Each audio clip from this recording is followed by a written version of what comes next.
빌라도가 최악의 상황에서 최악의 선택을 했다, 이런 말씀을 드렸습니다. 그 빌라도의 선택이 여론을 의식한 선택이었다, 그리고 출세를 위한 선택이었다, 이렇게 말씀을 드렸는데, 오늘은 이 빌라도의 선택을 보면서 전혀 다른 선택을 한 사람을 만나보게 됩니다. 그 사람이 아리마대 사람 요셉이라고 하는 분입니다. 이 최악의 상황에서 정반대의 선택을 한 사람으로 보여지는 이 아리마대 사람 요셉이라는 사람인데, 빌라도에게 예수님의 시신을 달라고 공개적으로 드러내면서 자기의 신분을, 또 자기가 예수 믿는 사람이라는 것을 만천하에 알리면서 이런 일을 하게 됩니다. 이 사람이 자기의 신분을 드러내고 자기가 예수님을 믿는다라고 하는 것을 드러내는 것이 지금하고는, 그 당시하고는 완전히 다른 거예요. 지금은 이제 예수 믿는다고 하는 것을 드러내는 것이 어떨 때는 여러분들에게 유리할 때도 있지만, 어떤 경우에는 예수 믿는다는 것을 드러내는 것이 불리할 때도 사실은 있습니다. 그런데 그 불리함과 유리함을 떠나서 내가 예수님의 사람이라고 하는 것을 드러내는 것을 즐겨하고 또 마땅히 그렇게 해야 되는 것은, 우리 신앙생활이 누구에게 제약을 받는다는 것보다도 내가 하나님을 바로 믿고 있다라고 하는 것을 남들에게 선포하는 것과 똑같기 때문에, 이 아리마대 사람 요셉처럼 내 신앙을 많은 사람들에게 드러내는 것이 여러분들 주변에는 꼭 필요하다라고 하는 겁니다. 그러니까 여러분, 제가 가끔 그런 얘기를 합니다만은, 내가 어떤 사람이라고 하는 것을 나를 아는 사람들이 다 알고 있어야 된다, 저는 그렇게 생각을 합니다. 그 아리마대 요셉은 처음부터 그런 사람은 아니었던 것 같아요.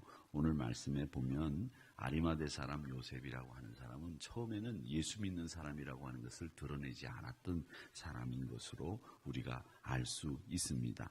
요한복음 19장에 보면 이 아리마대 사람 요셉에 대한 이야기가 나옵니다. 한번 뒤로 넘겨보면 요한복음 19장 38절 말씀에 가보면 이렇게 되어 있습니다.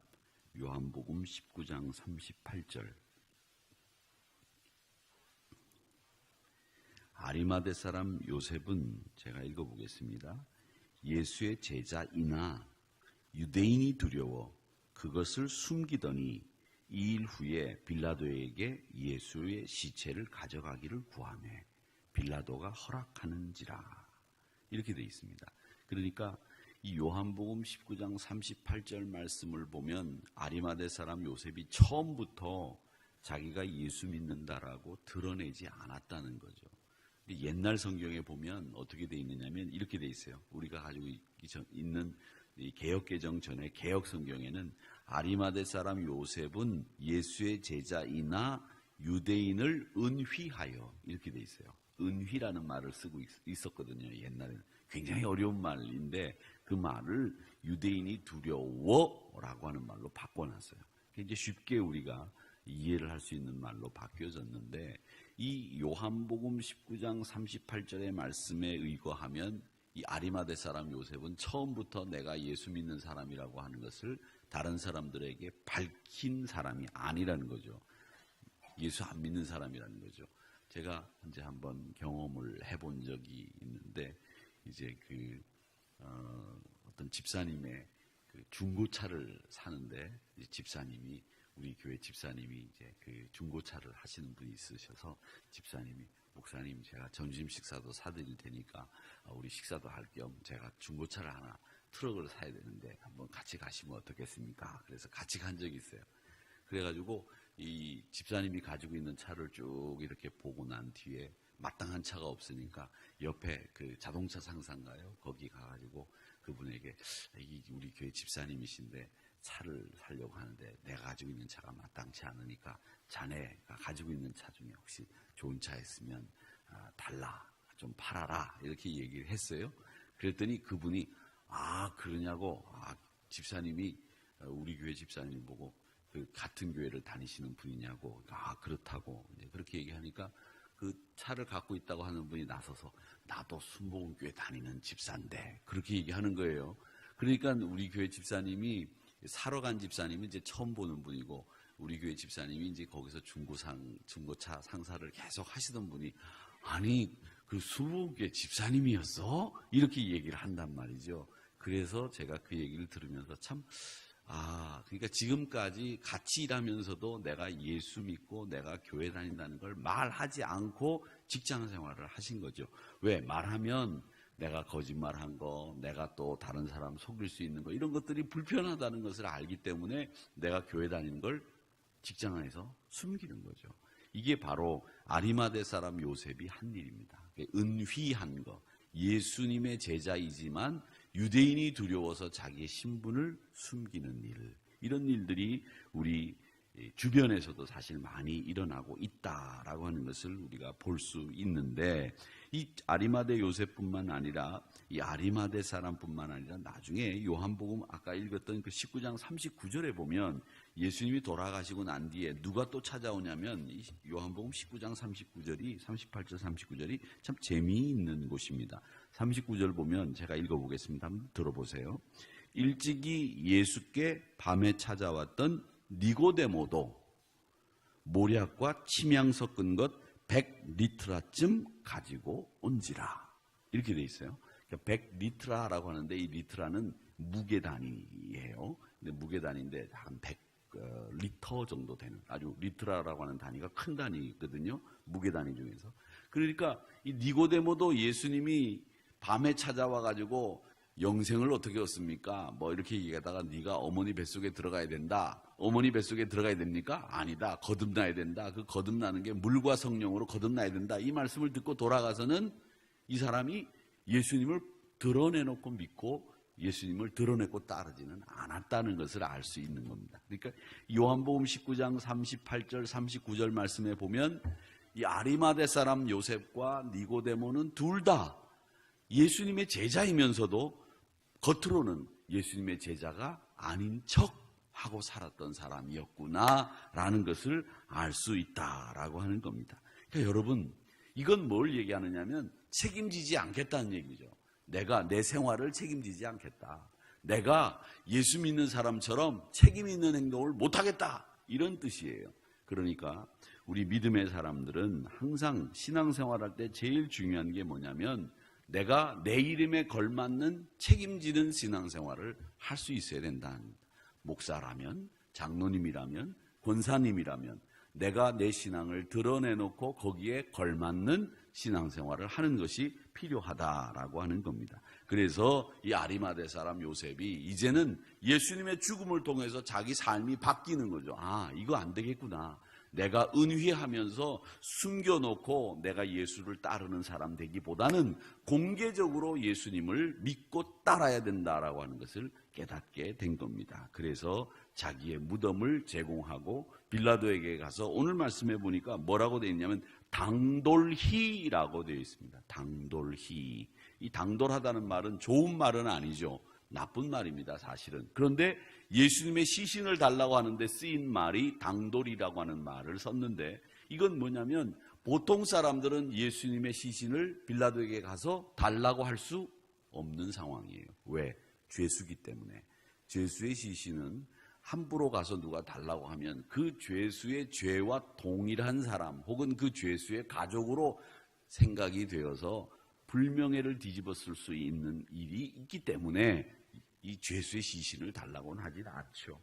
그래서 제가 예전에 월간중앙인가요? 월간지가 이렇게 있는데 거기에 그 교도소에서 요즘에 이제 우리나라에서는 사형제도가 있지만은 사형을 시행하지 않은 지가 뭐 20년이 벌써 넘었기 때문에 우리나라를 이제 사형 폐지 국가, 실제적인 사형 폐지 국가라고 그렇게 말한다고 합니다. 그러니까 또 일각에서는 그 흉악한 범죄가 일어나면 사형을 해야 된다 막 이렇게 얘기하는데 그 사형을 다시 시행해야 된다라는 사람들 중에서 대부분이 보수 기독교인들이 많이 있습니다.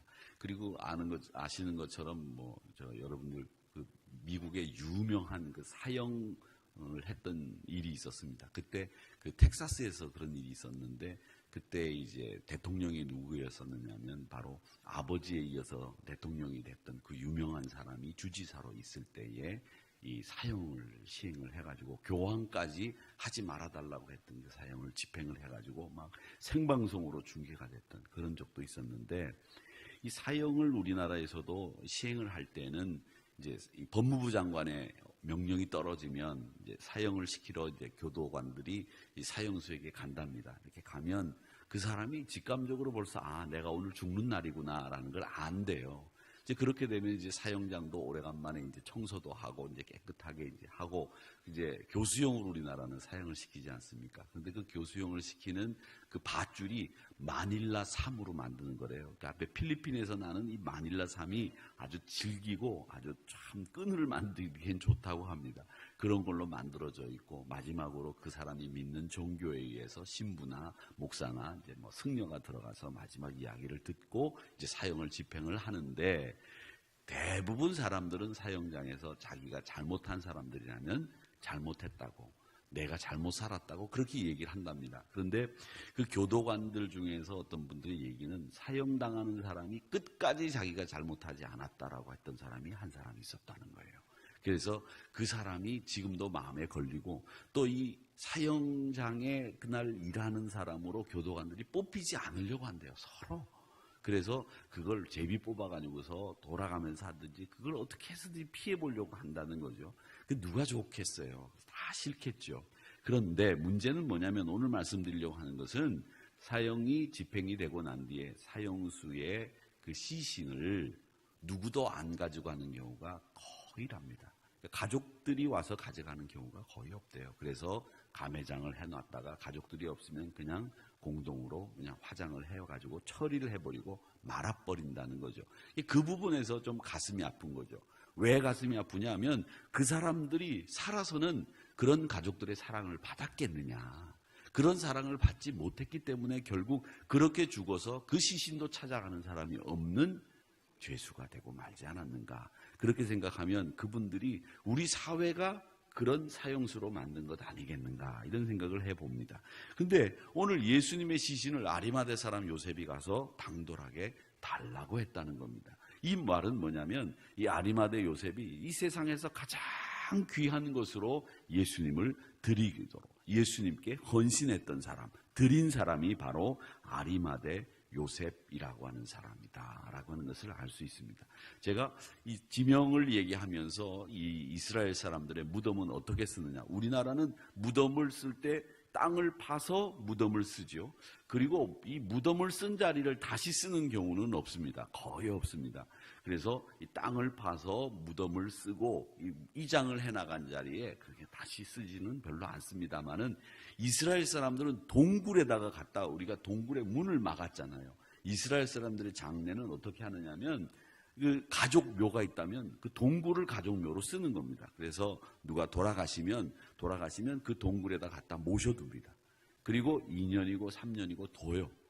그렇게 둔 다음에 이분이 완전히 이제 백골이 된 다음에는 조상들의 뼈가 있는 곳에다가 갖다가 합장을 갖다가 놓는 겁니다. 그렇게 하고 거기 그분을 모셔놨던 자리에 다른 분이 돌아가시면 또 갖다 놓는 거예요. 그래서 오늘 말씀해 보면 아리마대 사람 요셉이 한 번도 쓴 적이 없는 무덤이라고 하는 말을 그래 쓰는 거예요. 우리나라 사람들하고는 장례법이 다르기 때문에 이게 이해가 안 되는 부분이지만 그리고 조상으로 돌아갔다라는 말을 많이 쓰지 않습니까? 구약 성경에서 조상에게로 돌아갔다라는 말을 많이 쓰는 이유 중에 하나는 그 사람들이 완전히 뼈만 남으면 그 뼈를 조상들의 뼈와 함께 둔다는 겁니다.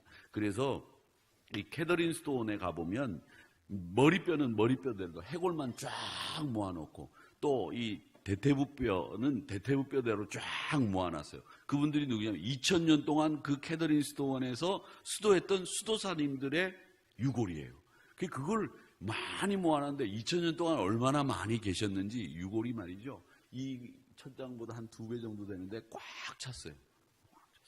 나중에 한번 가보시면 가실 필요는 없어요. 제가 가서 봤으니까 어떻게 생겼는지 설명해 드리면 되니까.